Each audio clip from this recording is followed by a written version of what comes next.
call you, I need you, my heart's on fire. Tina Turner was, and of course is, a great American artist, well nowadays a Swiss artist for tax reasons, but whether she wanted to or not, she was also a tool of propaganda. And as a result, the Romanian communist regime didn't particularly like to have her records running around freely amongst the Romanian populace in the 1980s. But thankfully, we still had access to contraband. So that's what we're going to discuss. Contraband music, contraband propaganda music, Western contraband propaganda music in under communism in Romania. Let's explore.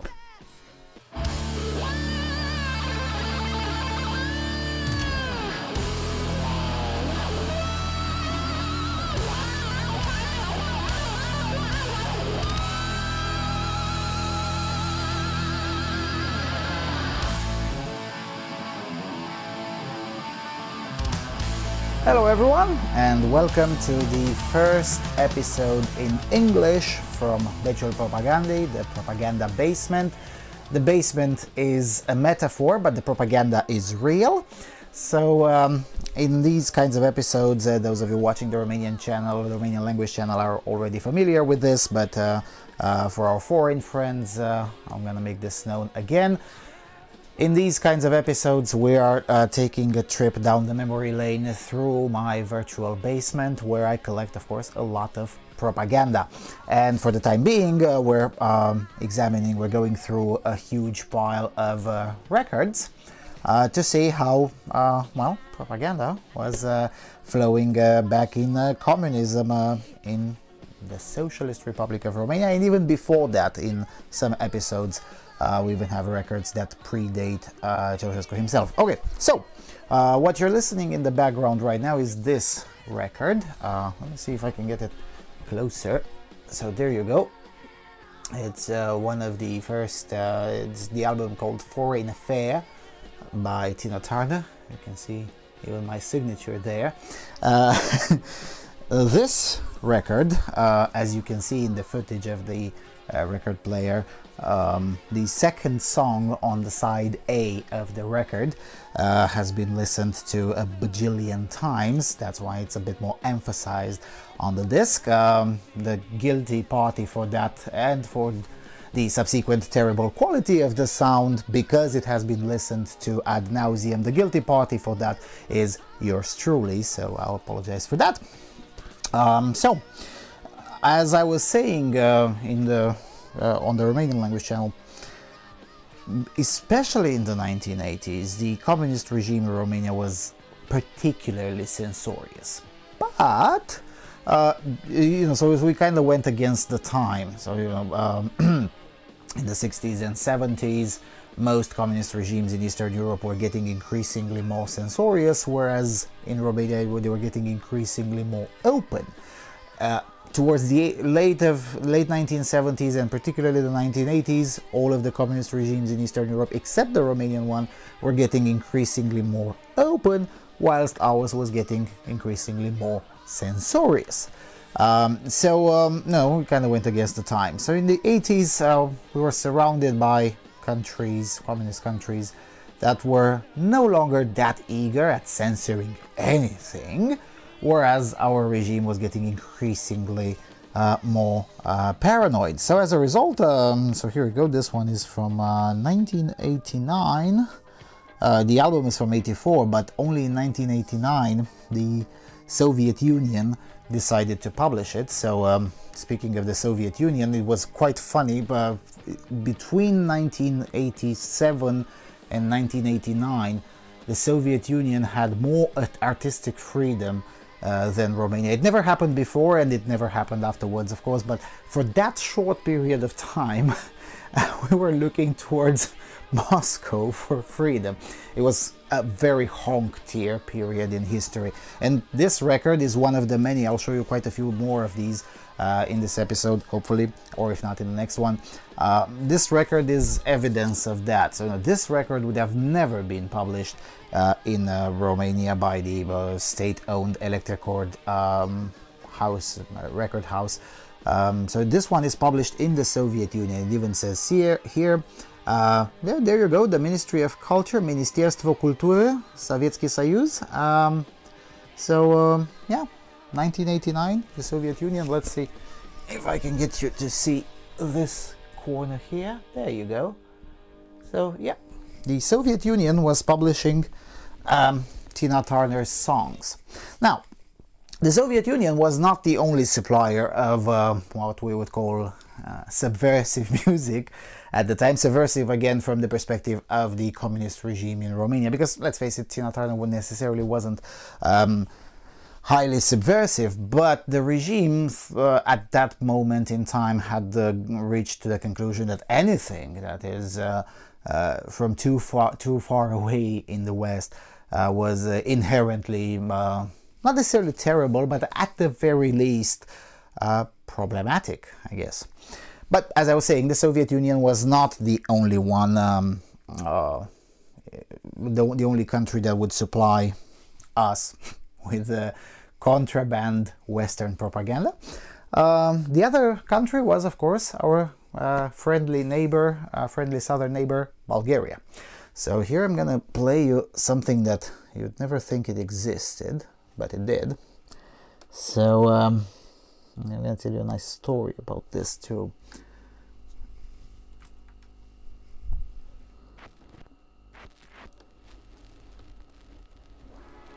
There we go. So, of course, you're listening to Modern Talking, You're My Heart, You're My Soul. Modern Talking, the first album. There you go. So, the first album published in Bulgaria. So, it says here, manufactured under license by Balkanton in Bulgaria. It doesn't say the year. I'll tell you the year. I think it's 84 or 83. But it's interesting to note that as early as 1982, 3, 4, in Bulgaria already the notion of manufacturing under license and, you know, legally distributing this kind of content, this kind of music was already quite normalized. It was already common, whereas here, and in fact, in the period when this record was published in Bulgaria and then not exactly legally smuggled into Romania and then played a bajillion times, at that time even electricity itself was being rationed, so you know, the regime just didn't want to spend any kind of resources even on this kind of innocent stuff. I mean, Modern Talking itself again was even less subversive than Tina Turner, so you know, there was no rational reason for the regime to censor this. But so in a way, if you ask the apologetics of that regime now, well, those of them that are still alive, they'll say, well, it wasn't censorship per se. It was more like we just didn't publish it because we thought it was too expensive to do it. Admittedly, it was. I mean, here it says the price 4 leva. 4 lev was quite a big of an amount at the time. It was quite expensive even for Bulgarians themselves. In our country, this would be sold at $6 or $7 in the on the black market, which at the time again was quite a lot of money. $7 at the time, it's about 100 now ish, because the dollar itself, the US dollar itself, also has had a lot of inflation ever since. So yeah, and not necessarily myself, but you know, my family, my circle of friends were among the slightly more privileged ones than the plebs, in the sense that we had former schoolmates or neighbors indeed, with whom we are maintaining a decent relationship, that were fortunate enough to work in either international commerce or work next to an airport. And most foreigners who would come here were already aware of that anything that was common in the West was highly valuable contraband here, so they would bring in a lot of these things, and in the case of Bulgarians, they could freely travel here with some merchandise, and roughly speaking, it wasn't entirely illegal for them to do it, therefore a lot of them did it. So as a result, you could purchase these things, and that's why I have also the Modern Talking second album. Funny story about these two records, especially this one that you're listening to in the background, although this one too, the second album by Modern Talking, to this day, and here we are, 2022, I don't know when I'll publish this, so almost 40 years since these two records have been published and acquired by our family. To this day, again, almost 40 years later, if I want my mother to leave the room or just leave me alone and whatnot, I just play this particular song or any song from these two records. It can be from YouTube, of course, it doesn't necessarily have to be the record itself, although the record itself is even more efficient. She'll just fuck off immediately. The reason being that at the time it was highly popular, and as a result, and we had two neighbors who were even better connected than we were in getting these kinds of records, and those neighbors were very keen on Modern Talking, and therefore they played this record that you're listening to in the background.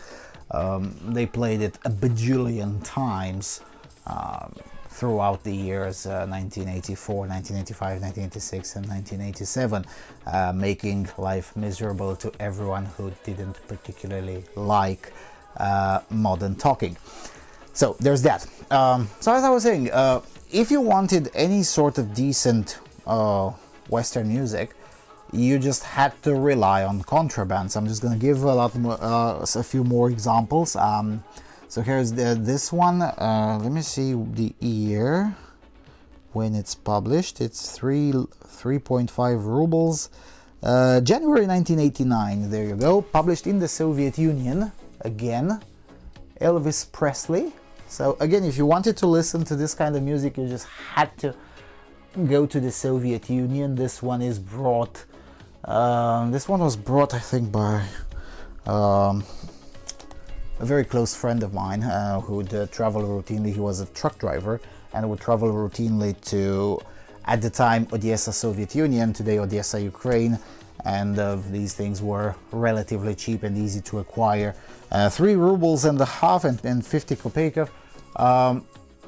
The regime claimed that that was about $4. In reality, it was about $1. So again, $1 at the time, it's still 20 or 30 bucks now, but it was considered an acceptable price, considering that you would never find an Elvis Presley record in Romania, whether imported from the US or from the Soviet Union. Even from the Soviet Union, the imports of these things, the imports of culture, were highly restricted.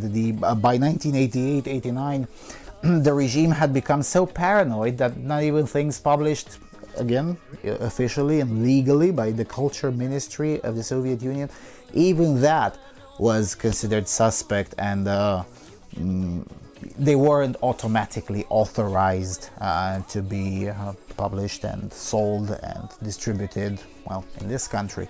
So that's why you had to go to the Soviet Union. But again, the main source had remained, well, Bulgaria for us, because Bulgaria was willing to do this. There you go. So this is a 2-disc compilation from Bulgaria by Freddie Mercury. This year, when I'm taping, it's still 2021 when I'm taping, this year 30 years since the world had gone poor after the death of Freddie Mercury. So yeah, you can see, I also have a few tapes. You can see how much of a fan I was of Queen. So I also have this version, which is published a year later, and I think this one is not from the Soviet Union. I think not from Bulgaria, from the Soviet Union. Yeah, there you go, from the Soviet Union. published in 1983. So there you go, 1983, and it says here, again, Ministry of Culture of the Soviet Union, whereas this one is published by Balkanion, that is to say, the State Records House of the Socialist Republic of Bulgaria, sorry, the People's Republic of Bulgaria. So yeah, this one is quite complex. There's basically two records in here, this and this. Shall we try? Let's try to listen to one of them. Let's see, what should we try? Let's see, Flash Gordon. How did it sound when published by a communist state? All right, so I'm gonna lift this because well, enough modern talking for us. And let's see Flash Gordon by Queen on side A. There you go.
Alright, so this will be You're My Best Friend. What I was saying is that these kinds of discs were, again, not particularly welcomed. This one in particular, this collection, published in 1981, even in the Soviet Union, it was still quite haram to publish this one. So, you know, Bulgaria was way ahead of the curve. But then again, not for long, as I was showing you this one, published in 84 in the Soviet Union. But this one, published in 1981 in the Soviet Union, two-disc compilation. This was on par with what you were able to find in the West at the time. Although this may sound difficult to believe, at the time the Soviet Union was maintaining a kind of an index prohibitorium. They were maintaining quite long list of Western artists or Western songs in particular. Sometimes they would ban the artist entirely, sometimes only certain songs, and they would maintain this list under various reasons. Usually the main reason, the most common reason for which the Soviet Union would ban something was, well, it promotes Western decadence and whatnot, and they really didn't like that.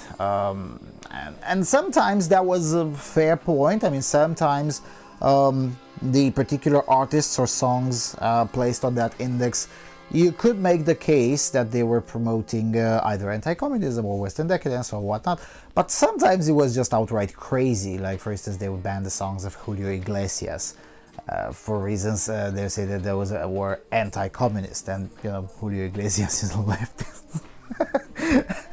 So, you know, it is what it is. Things were crazy back then. So under that climate, Bulgaria, there you go, makes this strong argument that, well, the Soviet Union can kiss our ass, we're gonna publish Queen, because every youngster, every kid in the 1980s, East or West, well, they kind of liked Freddie Mercury, and it was becoming a very, very popular artist. Admittedly, in '81, Queen wasn't still making the rounds in all over the world, but it was becoming. And Balkanton from Bulgaria made the wager essentially and said, well, we're going to publish this and see what happens. They made a lot of money.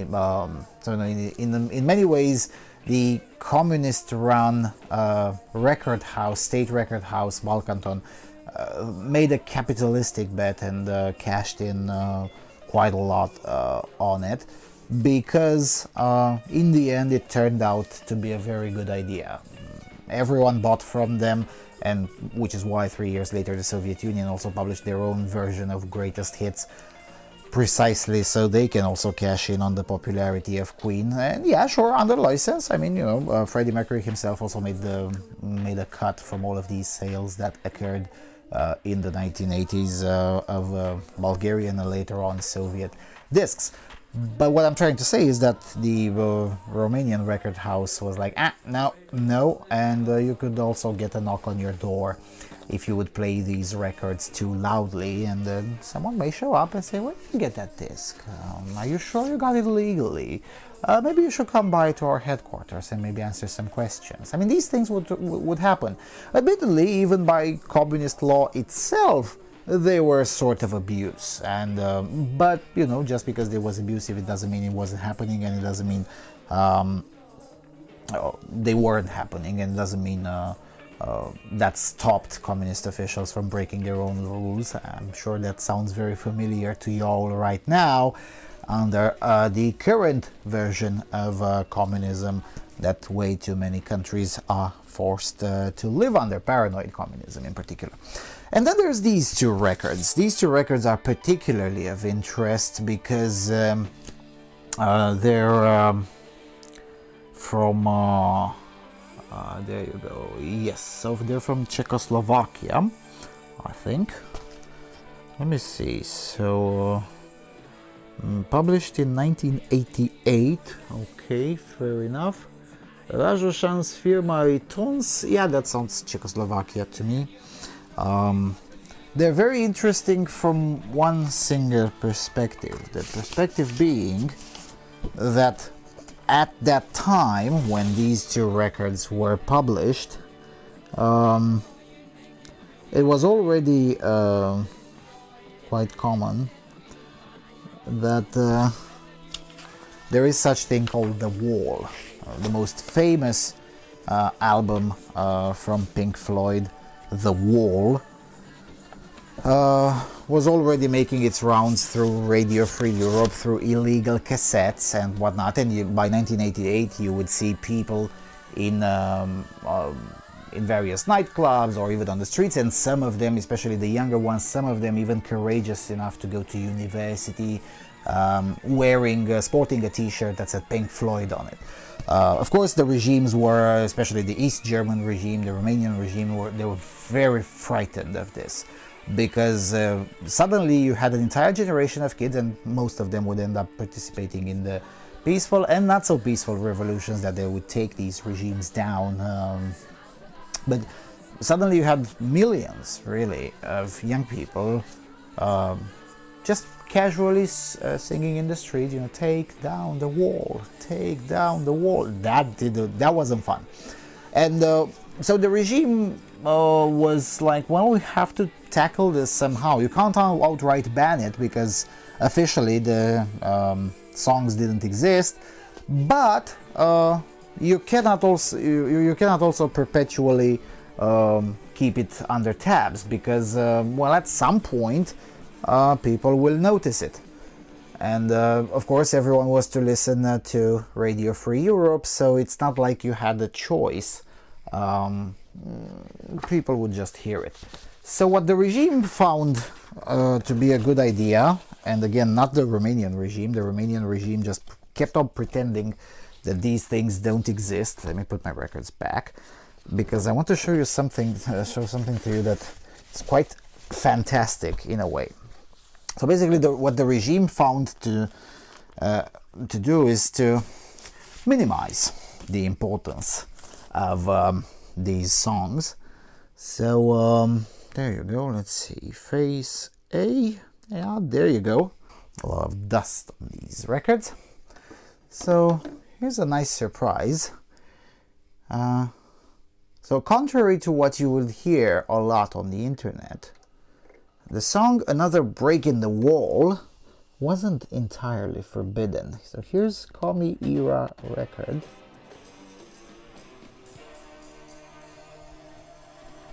Alright, so the song ending is Money.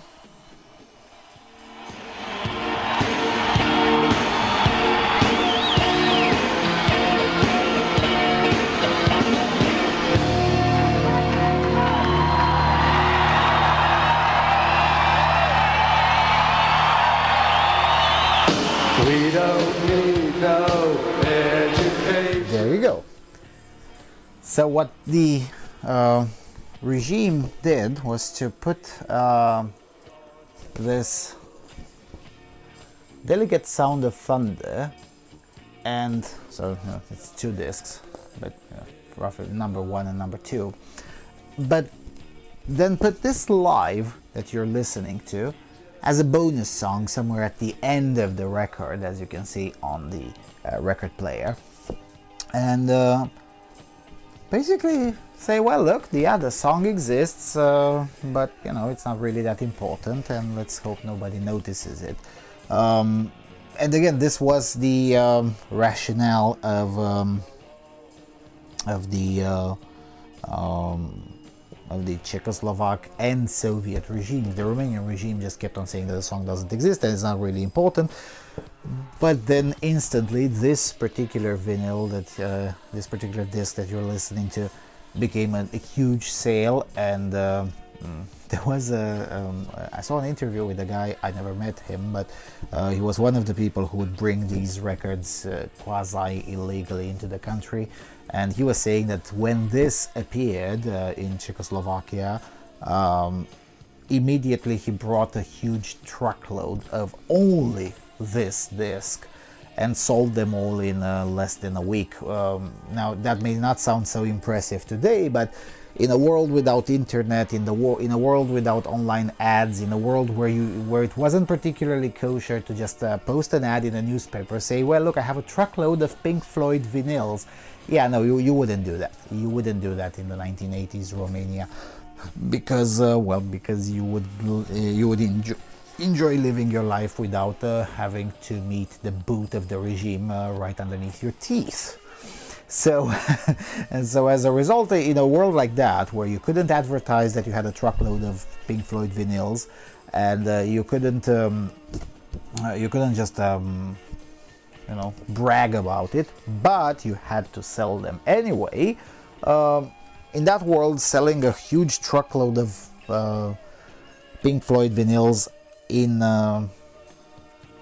less than a week was in itself quite a performance. And just to keep on the examples rolling while we're listening to some more Pink Floyd, there you go, Whitney Houston, same thing. I think this one is also from the Soviet Union, 1985, manufactured under license of Ariola Group of Companies, München, 1985. Well, here it says, of course, in Russian, but you get the point. So yeah, Whitney Houston. Again, another Tina Turner vinyl. Whilst that one was from the Soviet Union, this one I think is from Bulgaria. Yeah, there you go. It says here, made in Bulgaria, into the corner of the vinyl.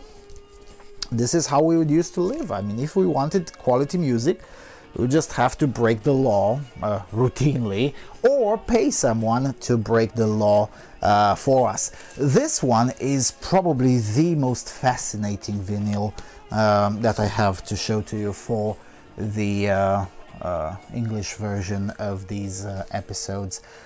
So there you go, Londonski Symphoniczny Orchestra, the Symphonic Orchestra of London. John Kakavas, I think is the director, John Kakavas. Music from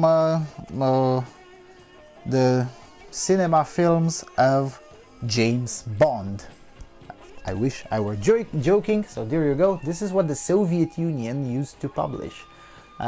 Speaking of Soviet paranoia, which of course was a very real phenomenon, just not towards the late 1980s. Although this one in particular, again, that's what I'm saying, is quite fascinating. It's published just a few months before the Soviet Union ceased to exist as an entity in itself. It says here that it's published, there you go, in 1991. There you go, 1991, in the summer or August or something. Yeah, in August. Quite fascinating. So music from 007, essentially, from the Soviet Union. So there's that. I don't know, shall we listen to some of this? Maybe? No, maybe not. No, let's listen to this one. The Stars Namin group from Moscow. Again, this also quite fascinating because it's published under the, it even says, there you go, made in USSR. This is in itself I think a picture of a dying world, because the USSR was on its way to becoming history when this disc was published, but on its way to disappearance, but still going quite strong. This one in particular, published in 1983. The reason I'm even showing all of these to you is to show that some of the mythology that's been going around about cultural life in communism, some of it is true, some of it not so much. So for instance, one thing that was true in Romania but wasn't really true in the rest of the communist world was that disdain for the English language. Well, not really. So there you go. In 1983, the Soviet Union publishes this, which has title in English, and it has well, music in French, I think, and some of it in English. It was an interesting group. I have to admit I wasn't a big fan. I mean, this particular disc, I only bought it because it had the label made in USSR on it. Bought it in 92, I think, and I thought, well, maybe this one will be a collectible at some point, or maybe I'll just be able to use it to make a point about cultural life. So here we are 30 years later. I can make that point. So there's that. Now here's something more interesting. Ella Fitzgerald, Bassin Street Blues. This one is published officially by the regime, by the Romanian regime. I'm not gonna play it to you, but I need to make a point about it.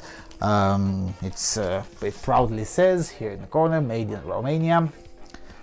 And this one is part of something, is part of the Romanian communist regime trying to be in sync with the Western left. So, you know, published I think in 84 or even slightly earlier than that.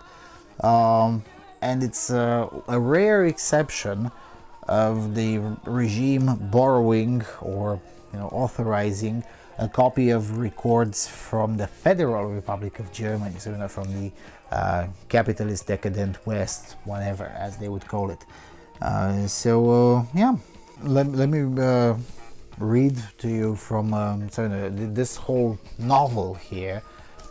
It starts with, well, Ella Fitzgerald was discovered when she was a teenager, and they would sing on the small theaters in Harlem, New York, yada yada yada. But then it goes like this. In an interview given to Radio BBC in London, Ella Fitzgerald was saying that the jazz style is a subconscious determinant of colored people on the American continent, and that the artistic expression is of a wide chromatic variety, full of contradictions, from kindness to vehemence, and from exuberance to lyrical meditation, and from the apolitical sentiment to the tragic feeling of life. Her art touches moments of great suggestion, I guess, and the interpretation that she gave year after year in Europe with the Oscar Peterson trio. She sings heavily what she belongs to her, which seems to be of an objective value scale of jazz and pop, and she creates a bit. So all of these kinds of pompous words that they were quite shocking at the time, because you would never see this kind of ass kissing from the regime, or from an office of propaganda of the regime, but for a Western artist. But then you would see this, and the reason being, of course, Ella Fitzgerald was black, and at the time you had, and this is again, I'm speaking especially for older people here.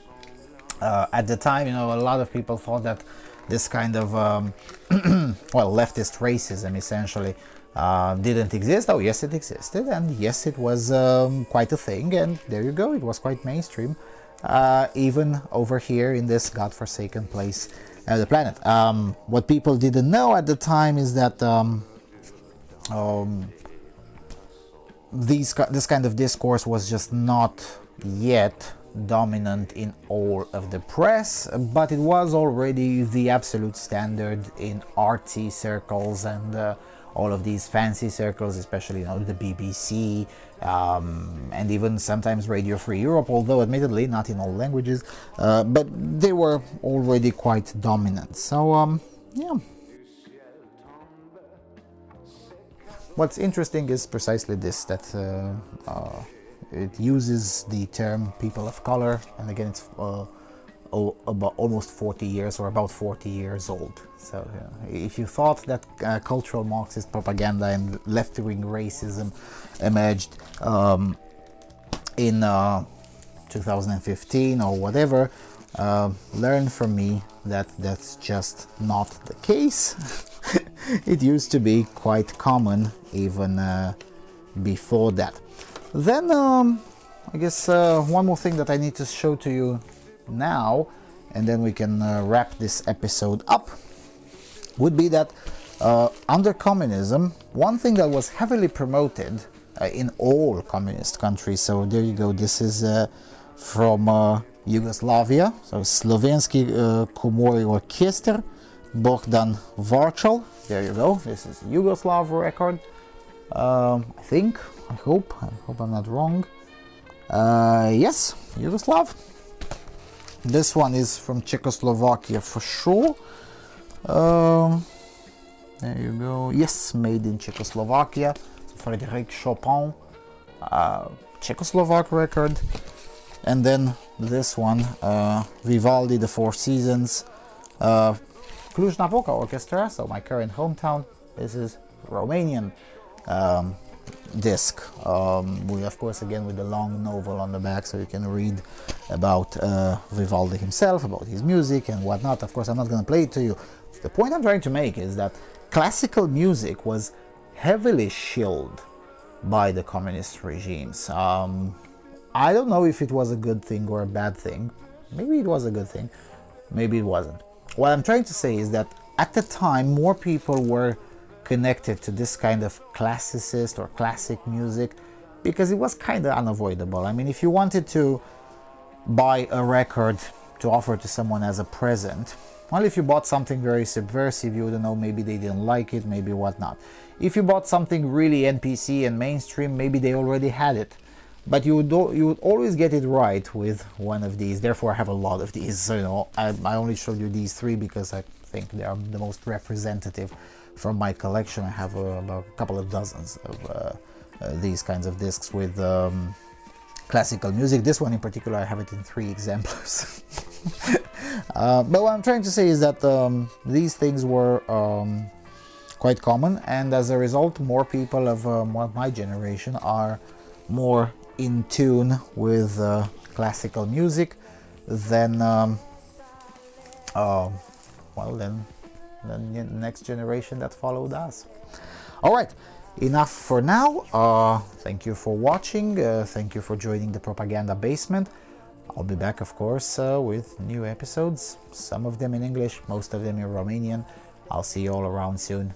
Cheers.